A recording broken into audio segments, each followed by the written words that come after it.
Hey guys. How much of the roster is set in your mind? How much of your conversations at night with Howie and coaches are about the roster? Yeah, a lot. We talk about that daily. And to say what's set, what's not set. I mean, there's been so much work that's done. To like, you can imagine, like all the work that's done today. There's not gonna. I mean, today's practice counts in it as well, but. I mean, every day is an evaluation, and now we're at the last day of training camp. So everything will be in consideration. So I don't want to say, hey, a percentage of this or that, but like they've been going through a competition through the entire training camp and off season. Nick, with a couple of better. This has averaged about almost 20 minutes longer this year than last summer. Only 20% more reps this summer than last summer. How did that serve you, and how do you think? Is that documented? The 20% and all the. Just under. Oh, okay, gotcha. All right, so say that again. Say 17, 18. 17. Gotcha. Something like that. But how did those extra reps, longer practices, as far as conditioning, as far as learning, how did that serve you guys? Yeah, I think we've had a good training camp. Guys have worked hard. Guys have competed well, and it's been a really exciting training camp. I feel like we've gotten better throughout the not only when you grind together like we have throughout this training camp. I think guys get closer naturally. They get better. And yeah, I just felt like it's been we got a good practice coming up today. Kind of like we'll treat again like one of our joint practices, very similar to what we had the other day. So it'll be a long practice, and but yeah, I think it's been good, and guys have gotten better, and it's been exciting. With a couple of veterans you have that have missed a lot of time, like Paris Campbell and Warren Burks, in the evaluation process, how much do you look at what they've done in their past versus the limited window you've seen from them in camp? Yeah, sure. Everything's in play. Obviously, that'd be crazy of us not to take everything into account. So, yeah, everything's in play. You said in the past that you showed the team like clips of players that did something extraordinary in like the final preseason game that helped them make the team. I think you cited like Austin Eckler in the past.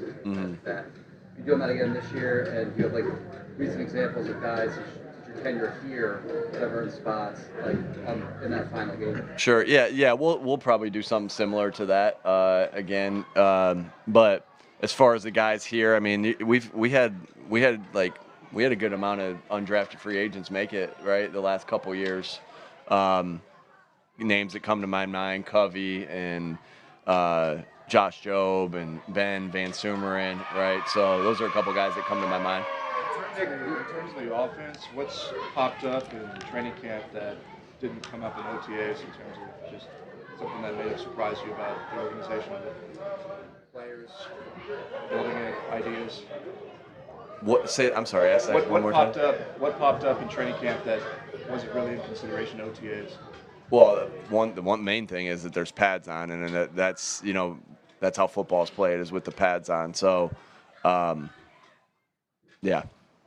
In March, Jeffrey Lurie said that you were going to find the sweet spot in finding kind of like with your passion, staying authentic to yourself in terms of that, but also kind of reining it in to certain circumstances on the sideline, perhaps, maybe in your dealings with others. How have you gone about doing that? Yeah, again, we're always, all of us, the moment we stop growing and trying to grow in our profession and grow as, people, as players, as coaches, is the moment you might as well not be doing it anymore. So we're constantly trying to evolve everything that we do to, you go through adversity and you think about what can I do better in adversity. You go through hard time or good times and you think about what could I do better. So everything's always in a constant evaluation of yourself. That's accountability, right? And so, to point out a specific thing, I mean, I've worked a lot on a lot of different things just to make sure that that I'm being the best head coach that I possibly can be. And so I wouldn't say, Something that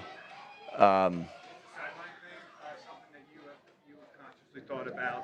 I know it's only been preseason games. The passion probably isn't there as much as it would be. Well, I'm excited. I'm excited about preseason. I want to win those games too. Yeah. That's something that you feel like in certain circumstances that you dial it down.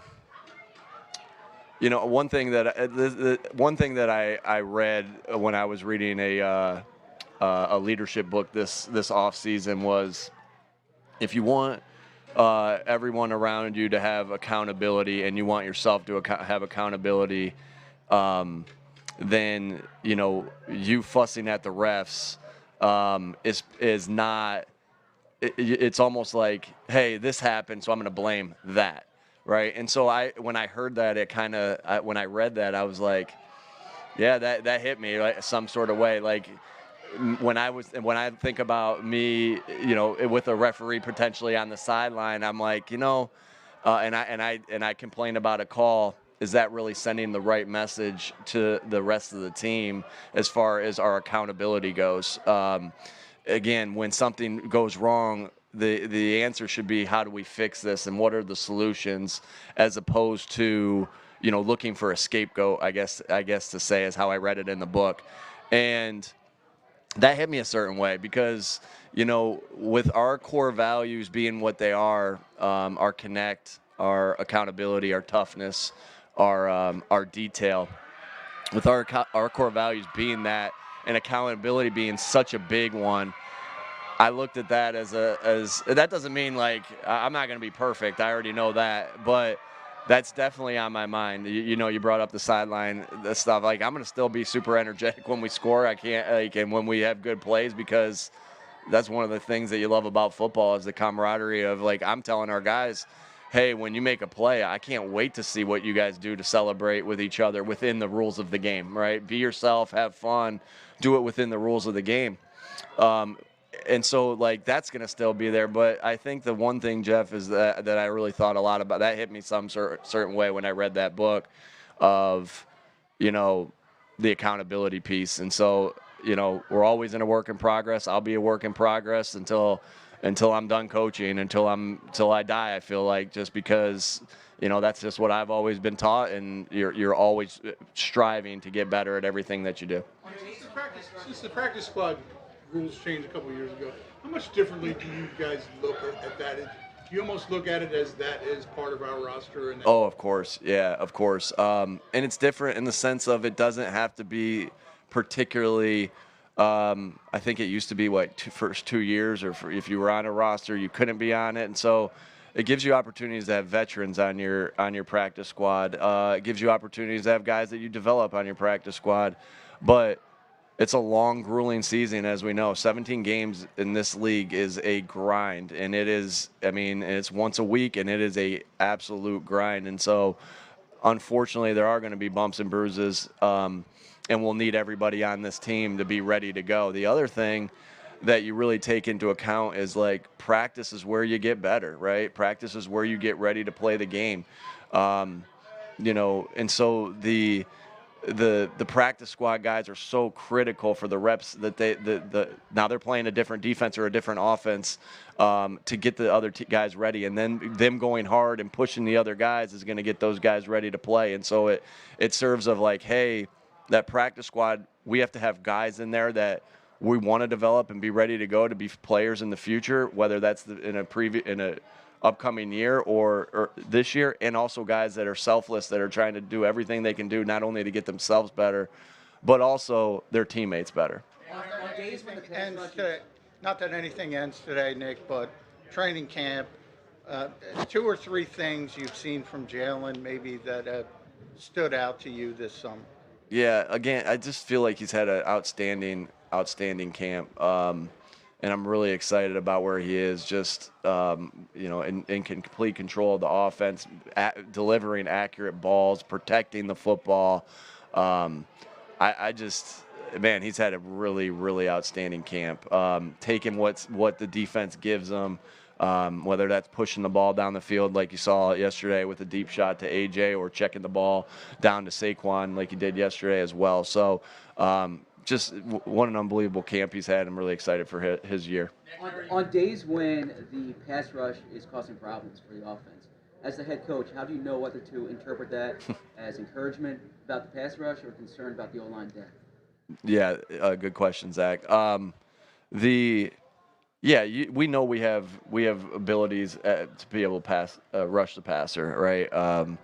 And you look at it. You can look at it two different ways. You can look at it like, well, defense winning with the pass rush today. Awesome job, defense. We got great depth, like you said, or great pass rush. But then, really, as a coach, you're always right, wrong, or indifferent. You're going to look at the negative stuff first, and I think it's been to go back to the first part of the question is I think it's been a good back and forth, and you asked about a certain day, so.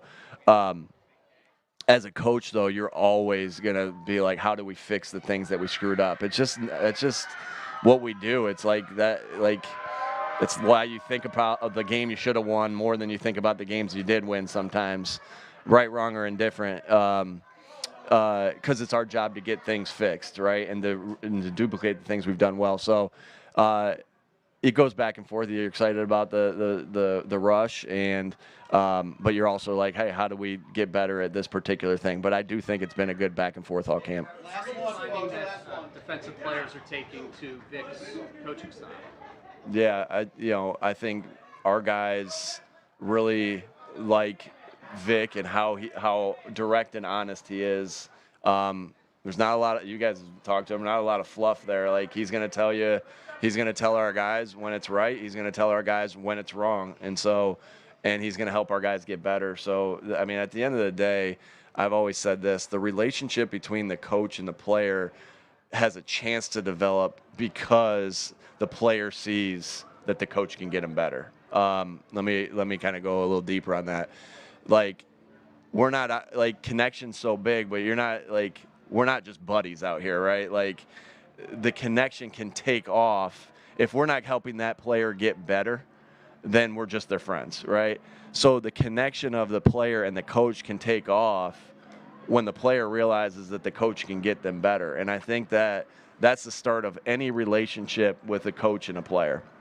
It really is. And that's particularly the one there with Vic, is that they know they're going to put him in the right, that coach is going to put him in the right spots, and he's going to help him get better, and that's where the relationship can grow. Go ahead, Martin.